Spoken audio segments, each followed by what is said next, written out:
हमने अक्सर ऐसे लोगों को देखा है जो अपने मन की बात जल्दी किसी से बिल्कुल नहीं करते, अपने मन में ही रखते हैं। अगर वो किसी बात को लेकर परेशान होते हैं तो वो भी जल्दी से किसी को नहीं बताते, जिस वजह से ये पता ही नहीं चलता कि उनकी परेशानी का मुख्य कारण क्या है। वो बस बैठे रहते हैं अपनी परेशानी को लेकर। इसी से जुड़ी आज की ये कहानी है। निवेदन बस इतना है, आखिरी तक ध्यान से सुनना। एक बार की बात है, एक संत एक नगर में पहुंचे हुए थे। वो संत बहुत ज्यादा प्रसिद्ध थे, दूर दूर तक उनकी ख्याति थी। जब लोगों को पता चलता कि उनके गांव या नगर में वो संत पहुंचे हैं, वो उनके प्रवचन सुनने आया करते थे।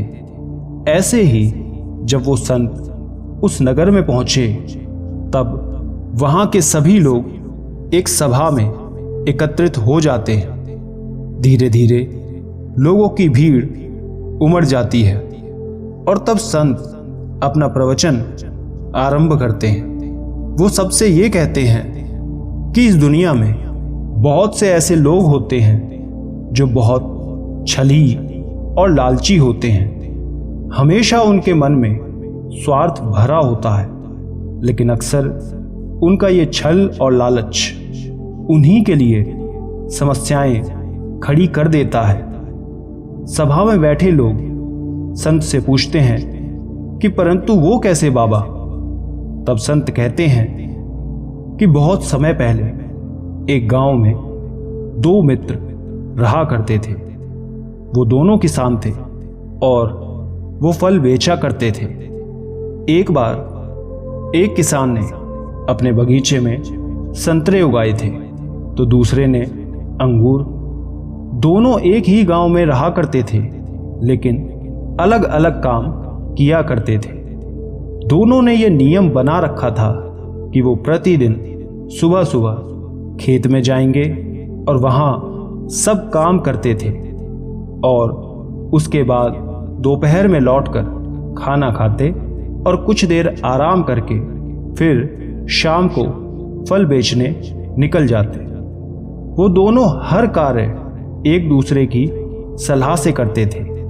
इस बार जब उनके बगीचे में काफी ज्यादा फल उगे थे और उनकी बिक्री कम हो गई थी, एक दिन दोनों जब शाम को अपने अपने फल बेचकर लौट रहे थे तो दोनों रास्ते में मिल जाते हैं। तब वो एक दूसरे को देखकर वहीं रास्ते में एक जगह जाकर बैठ जाते हैं और बातें करने लगते हैं। तब पहला मित्र कहता है कि इस बार उसके यहाँ संतरे ज्यादा हो गए हैं, लेकिन इस बार की बिक्री बहुत कम है। रोज उसके फलों का कहीं ना कहीं नुकसान हो रहा है, क्योंकि वो हर बार बच जाते हैं। यही सुन के दूसरा मित्र कहता है, अरे यही तो मेरे साथ भी है। इस वर्ष फलों की बिक्री काफी मंदी है, मुझे भी हर दिन नुकसान हो रहा है। हर रोज फल बच जाते हैं, समझ ही नहीं आता कि अब क्या करूं। दोनों इसी विषय पर सोचने लग जाते हैं।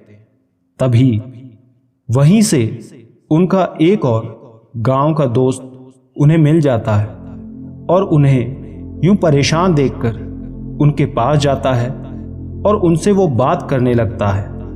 तब वो दोनों किसान मित्र अपनी अपनी बात रखते हैं। तब वो व्यक्ति उन्हें कहता है कि इतनी सी बात पर परेशान हो, इसका एक बहुत सरल सा उपाय है। क्यों ना जब भी बिक्री के फलों में से कुछ फल बच जाएं, तुम एक दूसरे के साथ बदल लिया करो। इससे फलों की बर्बादी भी नहीं होगी और तुम्हें बदलकर फल खाने भी मिल जाया करेंगे।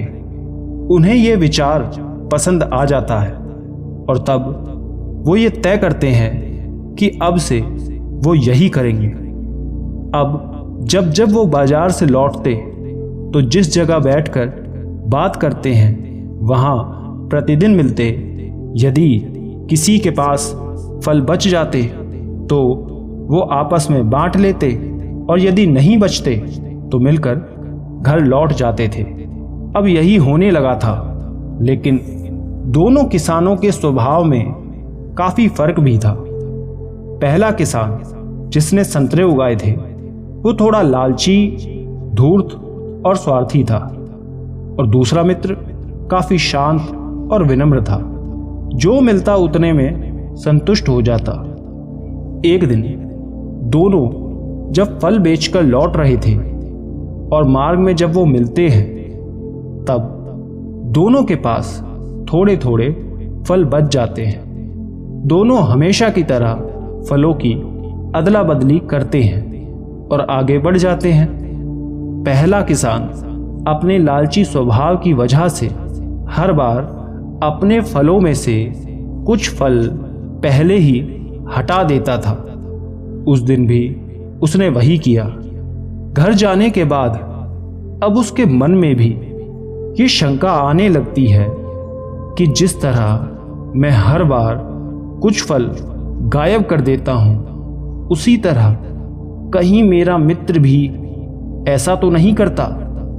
अब वो यही सोच सोचकर पूरी रात परेशान रहता है कि कहीं उसका मित्र भी तो उसके साथ धोखा नहीं करता। अब वो यही सोचता रहता है। वहीं दूसरी तरफ दूसरे मित्र को इन सब बातों की कोई चिंता होती ही नहीं है। उसके लिए फल फेंकने से बेहतर था फल बदलकर जो भी उसके बदले कम ज्यादा जो भी मिले उसे खा लेता है और अपने परिवार को भी देता है और आराम से सो जाता है। अंत में संत कहते हैं कि मैं इस कहानी के माध्यम से आपको यही समझाना चाहता हूं कि जिस व्यक्ति के मन में लालच, कपट इत्यादि होता है, वो अक्सर स्वयं के ही जाल में फंस जाता है और इसी तरह परेशान और दुखी रहता है, क्योंकि उसका लालच उसकी खुशी के आड़े आ जाता है। उसी तरह जो व्यक्ति साफ मन का होता है, कोई भी छल या लालच नहीं होता है, वो थोड़े में भी संतुष्ट हो जाता है। उसके भीतर अधिक की कोई चाह नहीं होती, जितना है उसमें खुश रहता है। और यही सफल जीवन का भी रहस्य है। सदैव याद रखें कि व्यक्ति को अपना मन साफ और निस्वार्थ रखना चाहिए। यदि उनके मन में किसी अपने के प्रति कोई बात या शंका है तो उसे खुलकर साझा करें। मन में रखने से वो बात सिर्फ और सिर्फ आपको तकलीफ देगी। इससे बेहतर है कि खुलकर उस पर बात कर लें। अंत में प्रवचन खत्म करते हुए संत महाराज कहते हैं कि आप जैसा कर्म करेंगे वैसा आपको फल भी मिलेगा।